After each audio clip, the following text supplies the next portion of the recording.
18장 1절부터 보시겠습니다. 신명기 18장 1절부터 레위 사람 제사장과 레위의 온 지파는 이스라엘 중에 분깃도 없고 기업도 없을지니 그들은 여호와의 화제물과 그 기업을 먹을 것이라. 그들이 그들의 형제 중에서 기업을 가지지 않을 것은 여호와께서 그들의 기업이 되심이니 그들에게 말씀하신 같으니라. 제사장이 백성에게서 받을 몫은 이러하니 곧 그 드리는 제물의 소나 양이나 그 앞다리와 두 볼과 위라. 이것은 제사장에게 줄 것이요 또 내가 처음 거둔 곡식과 포도주와 기름과 내가 처음 깎은 양털을 내가 그에게 줄 것이니 이는 내 하나님 여호와께서 내 모든 지파 중에서 그를 택하여 내시고 그와 그의 자손에게 항상 여호와의 이름으로 서서 섬기게 하셨음이니라. 오늘은 18장 1절서부터 8절까지는 제사장에 대한 성별 구례고요. 그 다음에 18장 9절로부터 22절까지는 선지자에 대한 성별 구례입니다. 지난 시간에 재판장과 왕에 대한 성별 규례를 확인했는데 오늘 그 제사장하고 그 다음에 선지자에 대한 성별 규례로 우리 그 규례에 대한 교훈을 하시고 새 언약 자손에게 호렙산 언약을 세우시는 내용이에요. 호렙산 언약을 세우시는 내용 중에 뭐 여러 가지가 있겠지만 그 중에 이제 규례에 대한 그 교훈 중에 보게 되면 하나님을 섬기는 규례, 백성을 성별하는 규례, 지도자에 대한 성별 규례 이렇게 되어져 있는데 오늘은 세 번째 제사장에 대한 규례입니다. 이거는 하나님께서 성령을 풀어할 때 무작위적으로 해가지고 직임을 설명을 한 것이 아니죠. 이건 이 직임을 통해 가지고 교훈을 갖다 하신다고 하니까 이 직임에 대한 이야기를 제일 먼저 지도자라고 하는 그런 그 관점에서 설명을 하시고 이걸 재판장에 제일 먼저 재판장 그 다음에 이제 왕에 대한 이걸 이야기하게 하시고 오늘은 제사장 그 다음에 선지자를 통해 가지고 지금 하나님의 일을 하나님이 어떻게 해가시는지를 이들을 보여주시겠다는 거죠. 오늘 우리는 메시아라고 이렇게 이야기했어요. 메시아. 이 메시아는 기름 부음 받은 자 아니에요? 그러니까 지금 하나님께서는 지금 이러한 정치를 왕직을 세우시고 제사직을 세우시고 선지직을 세우셔서 가나안 땅에서 그 다음에 하나님 나라를 하나님이 섭리하실 때 쓰실 걸 위해 가지고 지금 규례를 주시는 거니까 이 하나님 나라를 통치하는 지도자가 메시아가 이걸 하신단 말이에요. 근데 왕은 지금 하나님은 가나안 땅을 건너갔을 때서부터는 이게 신정 정치가 아니라 왕정 정치로 시대가 바뀌잖아요. 왕정 정치라고 하는 그 이야기는 가시적인 겁니다. 가시적인 것. 그런데 모세를 이끌어가지고 언약 자손을 섭리하셨을 때 보게 되면 이걸 우리가 신정 정치라고 이렇게 이야기를 했어요. 이 신정 정치는 사실은 이게 비가시적인 거예요. 보이질 않아요. 그런데 이 보이지 않는 방법으로 하나님의 나라를 하나님께서 언약대로 이루어 가셨을 때 사람들은 하나님을 이해할 수가 없어요. 그러니까 하나님께서는 왕정 정치라고 하는 특별한 방법을 통해 가지고 이제 하나님 나라를 섭리를 해 가시는데 그 왕정 정치는 눈에 보이는 방법을 쓰신다는 거죠. 그 민족들 중에 왕을 택하시고 제사장을 택하시고 선지자를 택해가지고 기름을 부어가지고 하나님의 그 일을 하게 하시는 거예요. 그러니까 이 메시아라고 하는 그거는 하나님 앞에 기름을 받았기 때문에 이건 이미 신적 그 능력을 권능을 가지고 하는 일이죠. 그 다음에 이 사람들은 눈에 보이는 가시적으로 한 거기 때문에 눈에 보이는 사람들을 지도를 갖다 하잖아요. 그러니까 이건 신적 섭리라고 한다면 이거는 눈에 보이는 가시적 이런 어떤 그 하나님의 나라라고 하는 이런 데의 섭리를 갖다 하시는 두 가지를 우리가 볼 수가 있는 거야. 그러니까 우리 메시아가 오실 때에도 예수 그리스도가 이 땅에 오셨을 적에도 신성을 가지시고 그리고 인성을 가지고 이분이 오시지 않습니까? 예수님이 그 이야기는 뭡니까? 인성과 신성을 다 가지고 계신 분이 예수 그리스도란 말이에요. 그러니까는 구약 성경에서도 메시아라고 하는 그거는 이런 두 가지 신성의 의미가 다 포함되어져 있는 거예요. 하나님이 기름 부음을 부어서 하나님의 일을 하시기 때문에 이들은 하나님의 명령을 따라가지고 일을 하는 사람들이에요. 그러나 눈에 보이는 백성들을 다스리기 때문에 예수님이 인성을 가지시고 이들을 체육을 하셨듯이 하나님 이렇게 역사를 섭리해 가신다. 이런 원리를 이제 이해를 못하고 단순히 제사장이다. 예를 들어서 이런 것만 가지고 신약교회를 그대로 가지고 왔을 적에는 이제 목회자가 스스로 제사장이라고 그렇게 이야기를 하잖아요. 나는 제사장이다. 오늘 제목을 보니까 기사의 제목을 보니까 설교를 하는 중에 어떤 분이 그랬더라고요. 목사 말을 거역하면 하나님께서 그를 제거시킨다 이렇게 설교를 했어요. 물론 목회자가 자기가 뜻하는 바를 이루기 위해서 방법적으로 동원하는 이야기인지는 모르겠어요. 그러나 목회자라고 하는 그런 그 이야기는 목양이라고 하는 걸로 해서 성경을 풀어서 가르치는 교사입니다. 교사. 근데 이 교사가 어떤 이 신성, 은사라고 하는 측면에서 봤을 때 성령이 오셔가지고 그런데 은사를 주신 거 아니에요? 권능을 주셨어요. 그런 거를 이 사람들은 교사라고 하는 직분을 뛰어넘어가지고 제사장의 의미를 거기다 더 씌우는 거예요. 신령성이라고 하는 거는 이런 구약적인 어떤 옷을 입혀가지고 만들어지는 게 아닙니다. 신령성은 교사가 성경을 가르치다가 보게 되면 성경이 전부 하나님의 일 아닙니까? 하나님의 일이니까 자연스럽게 하나님이 어떠한 분인가를 소개함으로 해서 이걸 우리가 말씀의 권위가 있게 되어진다. 말씀의 권위. 이 말씀의 권위를 인해 가지고 성도들에게 통치하게 되어지는 거 아니에요.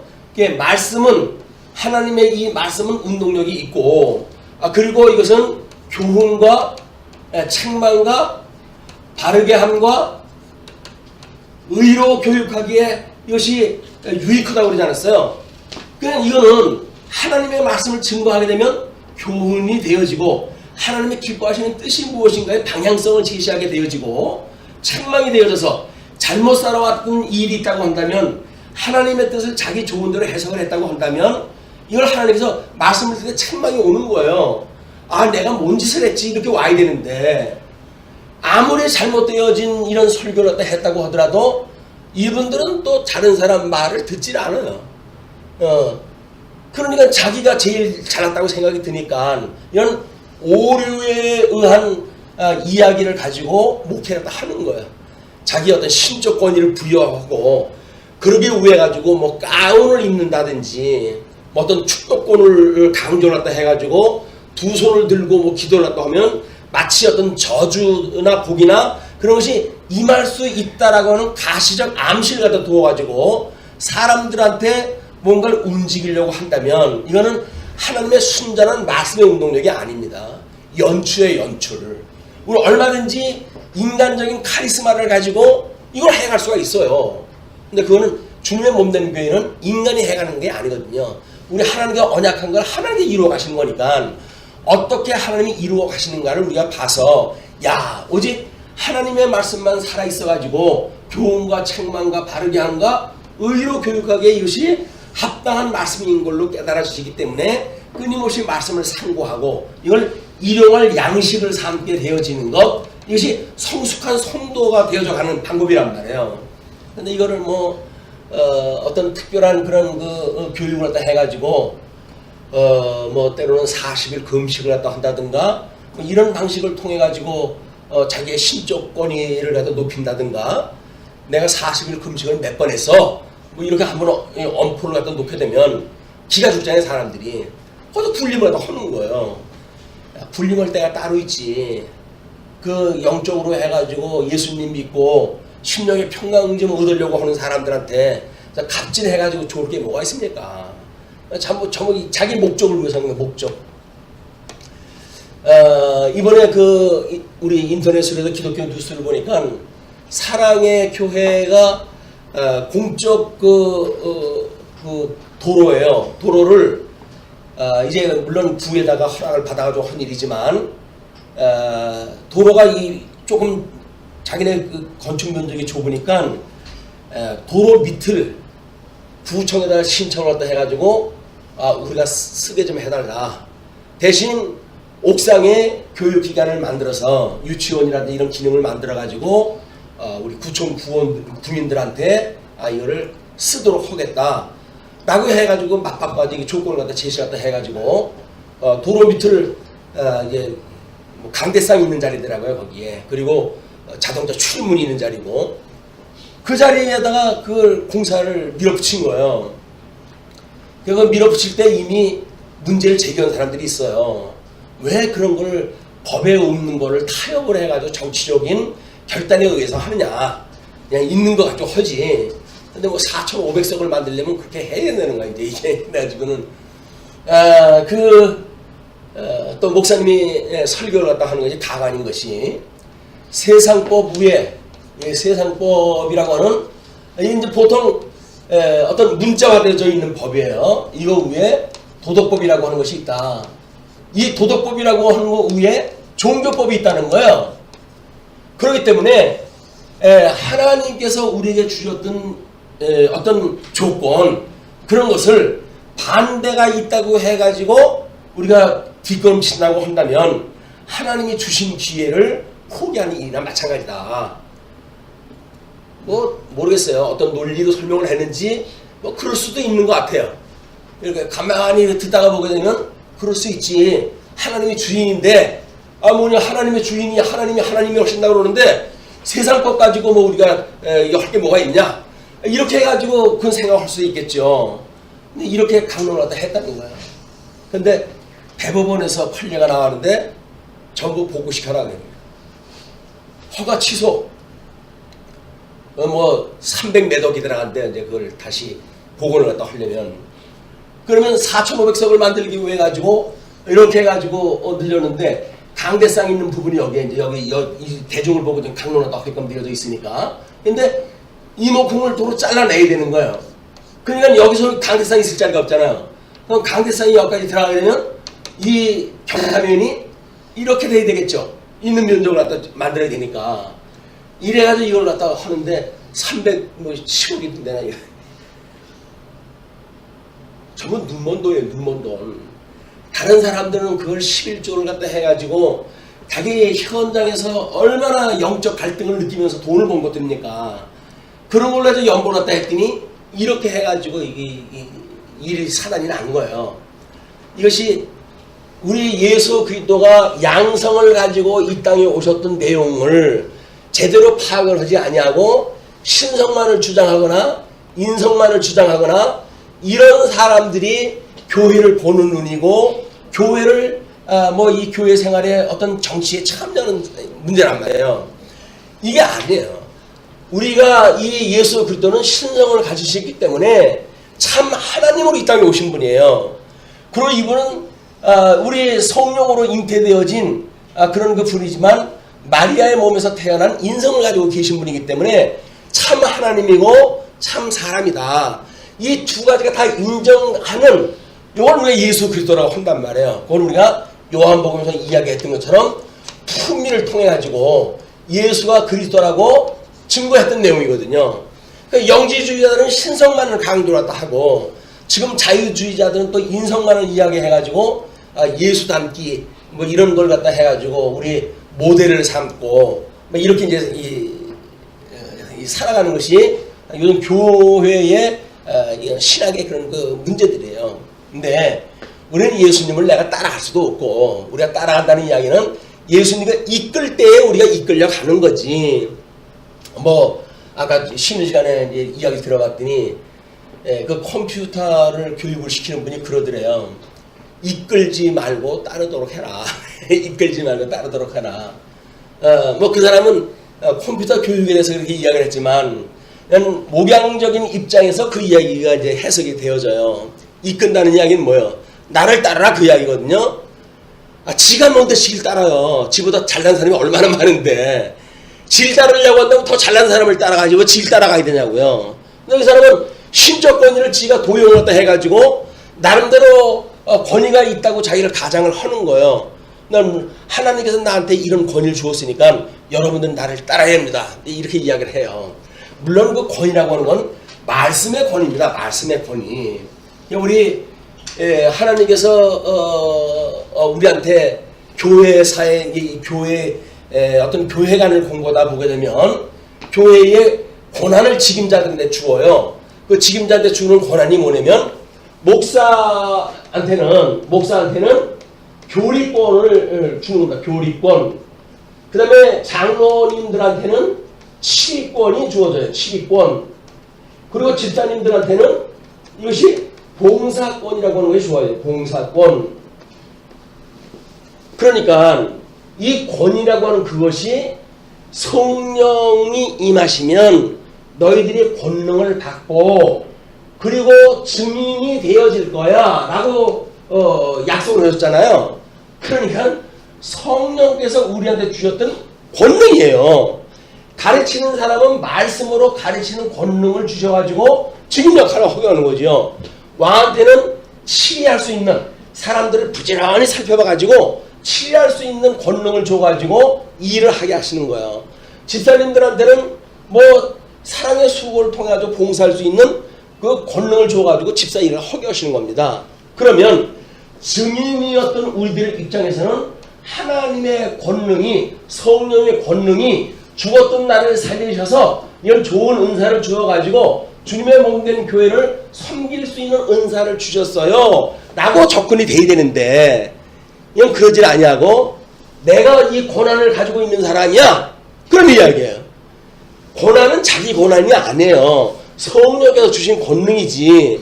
이건 성령께서 주신 권능을 자기의 권리라고 주장을 딱 하고 고난이라고 이야기를 해버리는 바람에 성도들을 그걸로 갑질을 하는 겁니다. 소위. 그게 잘못되어져 있는 우리 교회 간의 이해예요. 물론 이 교리권이라고 하나 치리권이나 봉사권이나 이 권이라고 하는 거를 막 태초에 연구하신 분들은 뭐 성령의 권능을 받고 이런 일을 다 하게 하셨다 라고 성경 구절을 인용을 하지요.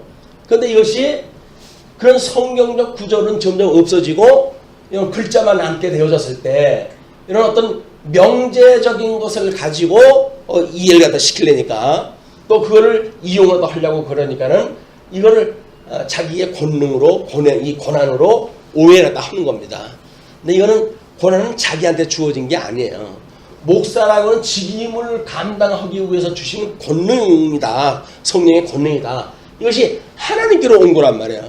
그러니까 하나님께로부터 성령이 임하시면 너희들이 권능을 얻고 그러니까 땅끝까지 이르는 나의 증인이 될 거야. 근데 이 증인의 역할을 체제적으로 목사, 장로, 집사를 직원이라고 하는 교회 이 직원이라고 하는 체제를 통해 가지고 주님의 몸된 교회를 세워간다는 이야기거든요.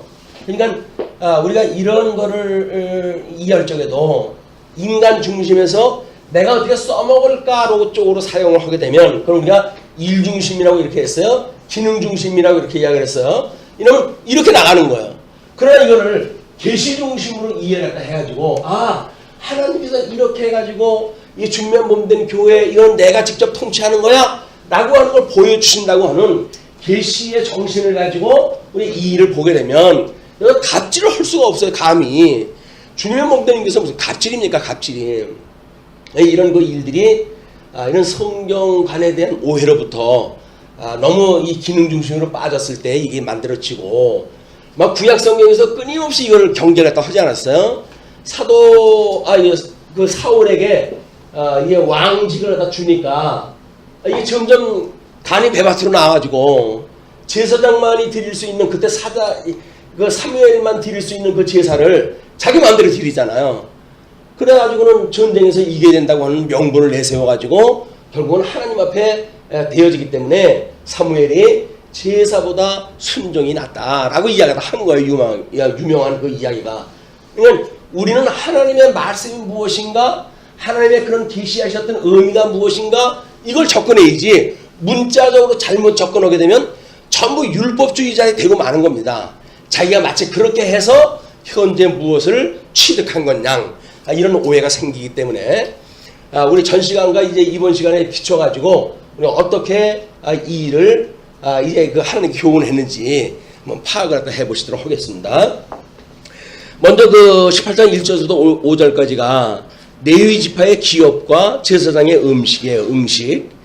그 레위 지파, 이 레위 사람들로 해서 이제 제사장이 만들어지고 그러니까 레위 사람 제사장과 레위의 온 지파는 이스라엘 중에 분깃도 없고 기업도 없을지니, 레위 지파는 땅을 따로 안 줍니다. 왜냐하면 그들은 여호와의 화제물과 그 기업을 먹을 것이라.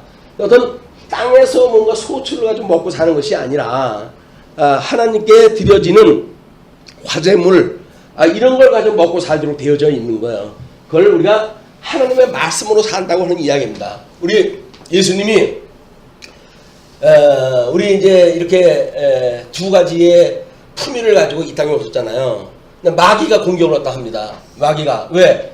40일 동안 그 음식을 했던 인성은 배가 고프려 몹시 괴롭잖아요. 이걸 공격을 했다 하는 거예요. 그래가지고 돌로 떡을 만들어 먹으라고 유혹을 다 하는 겁니다. 이게 인성을 받던 그런 그 사단의 계략인 거예요. 그러나 하나님은 신성을 가지고 계신 분인데 사단의 이런 계략을 모르겠습니까? 그러니까 사람이 떡으로만 사는 것이 아니라 하나님 말씀으로 사는 거야. 그런 그 이야기예요. 우리도 여전히 하나님의 말씀으로 산다고 이야기를 하지요. 그러나 이 땅에 우리가 먹는 걸 안 먹고 떡으로만 살 수가 있나요? 그게 이해가 안 되는 거 아니에요? 근데 예수님은 끊임없이 우리들한테 무엇을 먹을까 마실까 염려하지 마라. 그 필요한 건 하나님께 필요한 줄 이미 다 알고 계시다. 그렇게 이야기하신단 말이에요. 그러면 생업에 대한 걸 어떻게 하란 말이야? 라고는 갈등이 만들어질 수밖에 없죠. 그런데 이거를 다시 한번 생각을 해보게 되면 내가 뭔가 이 기능적으로 능력이 있어가지고 지금 밥벌이를 갖다 했는가, 밥벌이를 갖다 했는가, 아니면 하나님께서 은혜로 밥벌이를 하게 하셔가지고 먹고 살게 하셨는가, 그 차원이 다른 거예요. 기능적으로 내가 했다고 한다면 내가 여전히 해야 돼요. 근데 예수님을 믿는 순간에 나는 예수님과 함께 죽고 없어. 이제는 내 안에 오직 예수 그리스도만 계실 뿐이야. 라고 한다는 이야기는 뭐예요? 이 육에 대하여, 죄에 대하여 우리는 죽었다고 선언하는 거거든요. 그렇기 때문에 우리는 은혜로 우리가 살아가는 것이고 말씀으로 살아간다고 이야기가 되어지는 겁니다. 성도라고 해가지고 밥을 안 먹고 어떻게 살겠어요? 그러나 밥을 먹는다고 하는 그 이야기가 내가 뭔가를 땅에서 땀을 흘려가지고 노동을 갖다 해서 먹고 사는 것이 아니라 하나님께서 은혜로 먹여 살리신다는 이야기예요.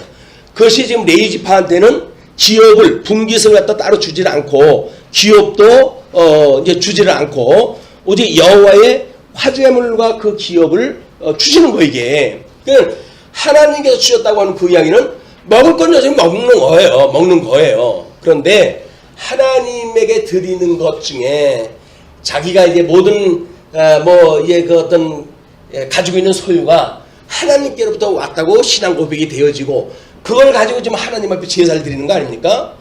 그 제사 드리는 거의 일부를 레위 지파 사람들이 먹으니까 이 사람들은 먹기는 먹되 직접 농사를 지어 먹는 것이 아니라 이렇게 하나님 앞에 드리는 걸 가지고 이들이 먹게 되어지는, 요게 두 가지의 품성을 가지고 계신, 품위를 가지고 계신 예수 그들을 설명하는 방식입니다.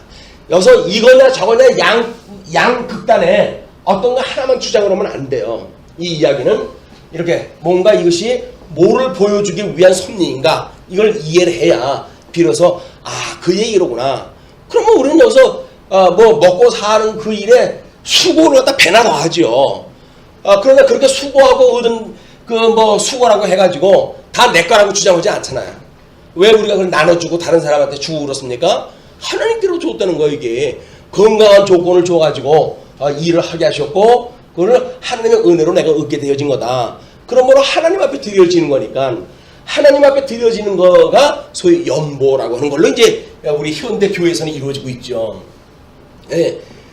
우리가 이제 이런 어떤 직업관 막 이런 것들은 매우 중요하다. 이게 아니게 되면 끊임없이 우리들의 개인적인 일과 하나님이 하시는 일하고 괴리가 만들어져요. 이 괴리가 만들어가지고 신앙생활에 갈등이 만들어지는데 설명을 잘 읽어나면 이제 그렇게 설명이 되어집니다. 그래서 그들의 형제 중에서 기업을 가지지 않을 것은 여호와께서 그들의 기업이 되심이니 여호와가 그들의 기업이에요. 그들에게 말씀하신 같으니라. 그래서 이거는 예수님을 예표하는 메시아가 다 예수님을 예표하는 그 사건입니다. 제사장이 백성에게서 받을 몫은 이러하니 하나님 여호와께서 그들의 기업이 되고 그런데도 불구하고 제사장이 백성에서 받을 몫이 있어요. 그게 뭡니까? 하나님께 드리는 거예요. 곧 드리는 제물에 소나 양이나 그 앞다리와 두 볼과 미라 이것은 제사장에게 줄 것이요. 그래서 백성들이 드리는 것 중에 일부를 레위 지파 사람들이 먹도록 하나님께서 이제 섭리를 다 하시는 겁니다. 그러면서 또 내가 처음 거둔 곡식과 포도주와 기름과 내가 처음 깎은 양털을 내가 그에게 줄 것이니 이는 내 하나님 여호와께서 내 모든 지파 중에서 그를 택하여 내시고 그와 그의 자손에게 항상 여호와의 이름으로 서서 섬기게 하셨습니다. 이 사람들은 너희들이 벌이를 갖다 할 동안 일을 다 하게 했으니 나한테 제물 드리는 거에 일부를 먹게 하시겠다. 그런 그 이야기 아닙니까? 이걸 사도행전에서는 이제 그 헬라파 과부와 히브리파 과부 간에 구제의 문제를 가지고 분쟁이 일어났잖아요. 왜냐면 헬라파 과부가 자꾸 빠지게 되어지는 거예요. 히브리파 중심으로 어떤 인적 관리를 하다 보니까 헬라파 과부가 자꾸 빠지게 나니까 불만이 일어나고 문제가 만들어졌어요. 그 문제가 만들어졌을 때 사도들이 하는 이야기가 뭡니까? 이제 우리들은 이 가르치는 일과 기도하는 일에 전무하겠다. 그러니 너희들은 이 구제하는 일들, 성도를 섬기는 일에 너희들이 하도록 해라. 라고 해가지고 7 집사를 갖다 뽑게 되지 않습니까? 이것이 전무라고 하는 것이 전적으로 그 업무를 하겠다 그 이야기예요. 뭐 나가서 생업을 갖다 해도 되죠. 그리고 뭐 자비랑 해가지고 가르치는 사람은 없나요? 이제 그렇게 해도 되죠. 그러나 왜 전무하는가? 자비량을 하면서 가르치는 사람하고 자기가 전무하기 위해 가지고 공부하는 사람은 틀려요. 세상에 나와가지고 그런 어떤 먹거리를 벌이하는 아이디어를 가지고 그리고 성경 공부하는 그 이야기는 가르치는 사람으로서는 그 달라요. 그래서 교회 이 목양을 하는 사람들도 보게 되면 매우 어떤 상업적 이미지가 들어와요. 그리고 뭔가 그런 그 교회가 사업적 마인드에 의해 가지고 운영되어지는 그럼 도입할 수밖에 없어요. 왜? 성경 연구하는 일주일 내내 나가서 돈을 벌고 거기서 터득이 되어지는 건데 됩니까? 안 되지. 그래도 말씀을 위해 전무하는 사람들은 끊임없이 말씀을 가지고 공부를 하기 때문에 세속적인 그런 생각이 들어올 수가 없어요. 이것이 실질적인 그런 우리 현대 교회에서도 나타나는 현상이다. 그래서 목사가 다른 일을 갖다 하는 거 우리 성도들한테 부담 안 주고 좋지 좋은 거 없어요. 손해입니다. 이 전문을 갖다 할 수 있게끔 배려를 갖다 하는 것이 성도들을 위해서도 교회를 위해서도 이게 좋은 일이다. 자, 그러면서 이제 6절로부터 8절까지 모든 레위인은 택하신 곳에서 동일하다 이렇게 이야기를 해요. 이스라엘 온 땅 어떤 성읍에서든지 거주하는 레위인이 간절한 소원이 있어 그가 사는 곳을 떠날지라도 여호와께서 택하신 곳에 이르면 레위 지파 사람들이 사는 그런 곳에 이르게 되면 여호와 앞에 선 그의 모든 형제 레위인과 같이 그의 하나님 여호와의 이름으로 섬길 수 있나니 그 사람의 몫은 그들과 같을 것이요 그가 조상의 것을 판 것은 별도의 소유니라. 그래서 다른 사람들하고 똑같은 그런 어떤 그 권리를 갖다 주어가지고 레위인의 일을 가능하게 합니다. 그러면서 이제 18장 9절로부터 선지자의 성별 규례가 나오는데요. 먼저 9절로 14절까지 그 나오는 이야기가 이방인 가나안의 가증한 풍습을 금할 걸 이야기를 합니다. 자, 내 하나님 여호와께서 내게 주시는 땅에 들어가거든 너는 그 민족들의 가증한 행위를 본받지 말 것이니 그의 아들이나 딸을 불 가운데로 지나게 하는 자나 점쟁이나 기륭을 말하는 자나 요술하는 자나 무당이나 진언자나 신접자나 박수나 초혼자를 너희 가운데에 용납하지 말라. 이런 일을 행하는 모든 자를 여호와께서 가증히 여기시나니 이런 가증한 일로 말미암아 내 하나님이 여호와께서 그들을 내 앞에서 쫓아내시느니라. 너는 내 하나님 여호와 앞에서 완전하라. 내가 쫓아낼 이 민족들은 기륭을 말하는 자나 점쟁이의 말을 듣거니와 내게는 내 하나님 여호와께서 이런 일을 용납하지 아니하시느니라 라고 해가지고 유일하신 하나님만을 섬기지 아니하는 이런 가나안에 잘못되어져 있는 종교의 풍습을 경계할 것을 이야기를 하죠. 그것이 소위 지금 말하는 우리의 세속적인 그런 감각에 우리가 이 대적을 하는 일이에요. 세속주의를 경계해야 될 이유가 여기에 있다. 왜냐하면 세상은 끊임없이 이 기능 중심으로 살아가는 사람들이기 때문에 교회가 마치 세상의 어떤 그 회사 운영처럼 이것이 되어진다고 한다면 목사의 카리스마에 의해 되어지겠죠. 그렇지는 않다. 아무리 말씀을 도용을 갖다 해가지고 권위를 가장한다고 하더라도 그런 그 교회는 온전한 교회가 될 수가 없습니다. 아무리 교세가 약한다 할지라도 하나님의 말씀 순전한 복음을 가지고 증거했을 때 거기는 하나님 이 살아있는 하나님의 말씀이 운동을 갖다 하고 거기서 열매가 결실하게 되어진다. 자, 이제 그렇게 해서 지금 그 15절로 19절까지 보시게 되면 하나님이 일으킬 선지자에게 순종할 것을 이야기를 하셔요.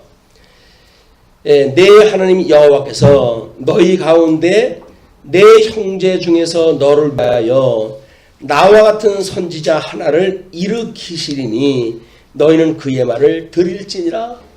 이 선지자는 나와 같은 선지자 이렇게 그 설명되어지는 그 선지자는 신약 성경에 와서도 그 선지자 그걸로 해가지고 계속 강조되어지는 거예요. 이 모세 오경에서는 지금 신정 정치를 통해 가지고 모세를 통해 가지고 하나님의 사역을 하신 거 아닙니까? 그러니까 신정 정치 이 모세처럼 왕정 정치 할 적에도 이게 모세는 물론 세 직임을 다 가지고 있는 사람이죠. 그러나 여기에 선지자를 나와 같은 선지자를 주겠다. 그 이야기는 뭡니까? 신정 정치를 할 때나 왕정 정치를 할 때나 하나님이 하신다는 이야기예요. 이건 이제 그런 그 선지자를 보내줄 테니까 그 이야기죠. 너희들은 그의 말을 들을지니라. 이것이 곧 내가 총회의 날에 호렙산에서 내 하나님 여호와께 구한 것이라. 곧 내가 말하기를 내가 다시는 내 하나님 여호와의 음성을 듣지 않게 하시고 다시는 이 큰 불을 보지 않게 하소서. 두렵건대 내가 죽을까 하나이다 하매 여호와께서 내게 이르시되 그들의 말이 옳도다. 내가 그들의 형제 중에서 너와 같은 선지자 하나를 그들을 위하여 일으키고 내 말을 그 입에 두리니 내가 그에게 명령하는 것을 그가 무리에게 다 말하리라. 그러니까 이 선지자가 하는 일은 뭡니까? 하나님의 이야기를 하나님의 그 입에 넣어준 말을 갖다 해야 돼요. 다른 말을 가르치면 안 되는 거예요.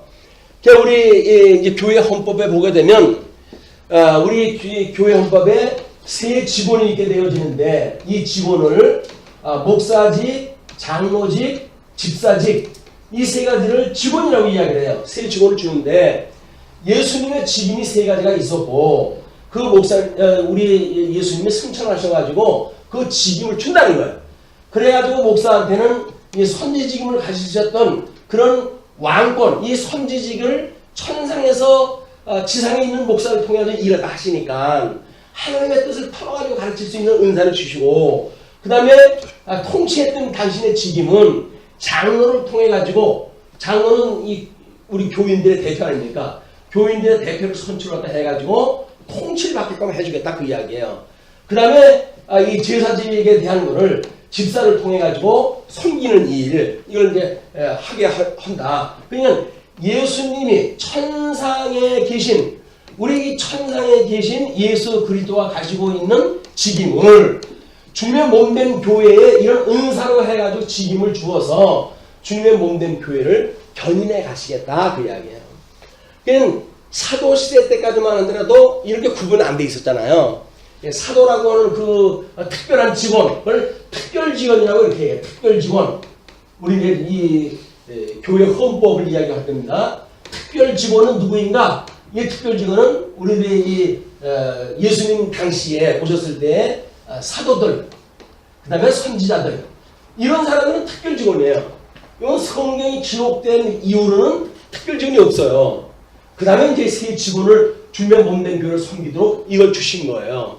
그러니까 지금도 무슨 신사도 운동을 한다든지 이런 일들은 말이 안 되는 거예요. 이게 2000년 동안 주님의 몸된 교회를 성경을 풀어서 가르쳐 왔고, 교리적으로 헌법으로 이렇게 강화되어져 와 있는 이런 그 이해되어진 부분들을 자기네들이 특별한 어떤 행위를 정당화하기 위해 가지고 갖다 붙인다고 해서 해결되는 문제가 아닙니다. 지금 신사도 운동이 일어날 수가 없어요. 그건 전부 이단, 잘못되어진 이단들입니다. 표적을 행하고 뭐 사람들을 눈을 현혹시키는 일들은 전부 지금 잘못되어져 있는 일이다. 지금 성경을 가지고 우리 하나님에 대해서 알 수가 있는 거지, 그건 표적을 보여주는 게 아니에요. 그러나 이제 우리 이 직원, 오직 목사, 장로, 집사가 온전하게 되어졌어요. 이걸 우리가 이 조직교회라고 이렇게 해야 조직교회. 이 교회가 조직이 되어졌단 말이에요. 조직되어져 있는 조직교회다. 장로가 없으면 무조직교회예요. 장로가 없으면. 장로가 2명 이상 돼서 온전한 당회가 되어졌을 때 그걸 우리가 조직교회라고 한다. 우리 교회라고 하는 건 일반적인 명칭이 조직교회를 이야기하는 거예요. 뭐 우리 전도지에 가가지고 어떤 이런 몇 명이 모여가지고 하는 기도원 정도의 수준이라든가, 장로님이 없는 미조직교회라든가 이런 데는 조직교회라고 하는 이름을 붙일 수가 없어요. 이것이 교회 헌법으로 해가지고 그동안 믿음의 선배들이 말씀을 잘 연구해가지고 우리 직접적인 헌법에 적용시키는 일들에 이게 그런 걸 무시하면 안 됩니다. 그래서 목사가 뭐 어떤 인문학을 공부한다든지 그런 게 의미가 없어요. 이게 지금 이렇게 믿음의 선배들이 연구한 것만 해도 우리가 공부할 것이 얼마나 많은지 몰라요. 이걸 다 묶어가지고 이해했을 때, 지금 이 신명기에 이런 직임을 통해 가지고 교훈하는 내용도 이게 전부 이 통일되어진 내용 안에 다 일관성이 있고, 이렇게 이제 우리가 공부가 되어지기 때문에 그렇습니다. 자, 그래서 끝으로 20절로 22절을 보시게 되면, 그 19절 마저 보시게 되면, 누구든지 내 이름으로 전하는 내 말을 듣지 아니하는 자는 내게 벌을 받을 것이라. 하나님의 기뻐하시는 뜻을 가르치는 선지자인데 이 말을 안 듣는다는 이야기는 뭐예요? 지존대로 살겠다는 거 아니에요? 이게 지존대로 사는 게 뭡니까? 사망 권세 아래 살겠다는 이야기니까 벌을 받을 것이라고 하는 그 이야기는 이미 말을 듣지 않으므로 벌을 받은 거예요. 근데 신약에 와가지고 그 의미를 이제 내가 심판하러 왔다. 너희는 나를 믿지 않는 건 이미 심판을 받았다, 이렇게 이야기를 하잖아요. 예수님이 심판 황비 아니에요. 근데 자기네들은 예수님을 믿지 않으므로 이미 심판을 받았다, 이렇게 이 성경이 선언을 갖다 한단 말이에요. 왜 그렇습니까? 예수님과 구속주인데 그 예수님을 믿지 않으니까 그들은 멸망한 자리에서 영원히 살다가 영원히 지옥에 갈 수밖에 없는 거니까 이미 심판을 받았다고 성경은 이야기를 한다. 끝으로 20절로 22절 이제 거짓 선지자를 죽일 걸 이야기를 해요. 얼마나 이게 하나님을 대적하는 무리면 죽이라고 이야기를 하겠습니까? 만일 어떤 선지자가 내가 전하라고 명령하지 아니한 말을 제 마음대로 내 이름으로 전하든지 다른 신들의 이름으로 말하면 그 선지자는 죽임을 당하리라 하셨느니라. 내가 마음속으로 이르기를 그 말이 여호와께서 이르신 말씀인지 우리가 어떻게 알리오 하리라. 우리가 어떻게 알고 그러면 합니까? 이렇게 질문하다 할 터인데, 만일 선지자가 있어 여호와의 이름으로 말한 일에 증언도 없고 성취함도 없으면 이는 여호와께서 말씀하신 것이 아니요 그 선지자가 제 마음대로 한 말이니 너는 그를 두려워하지 말지니라. 예수님은 지금 하나님은 만사 언약하신 대로 이루어 가시는 거 아니에요? 그래서 메시아를 언약을 하시고 메시아를 지금 성취를 해 가신단 말이에요. 그래서 참 메시아로 오셨던 우리 예수님은 이거에 대한 표적을 다 보여준 것이 그래서 그러는 거예요. 내가 지금 모세가 너희들한테 일렀던 그 참 선지자야. 그걸 보여주기 위해 가지고 태어날 때서부터 전부 구약성경의 그런 표적적인 이야기가 복음서에 기록이 되어진 겁니다.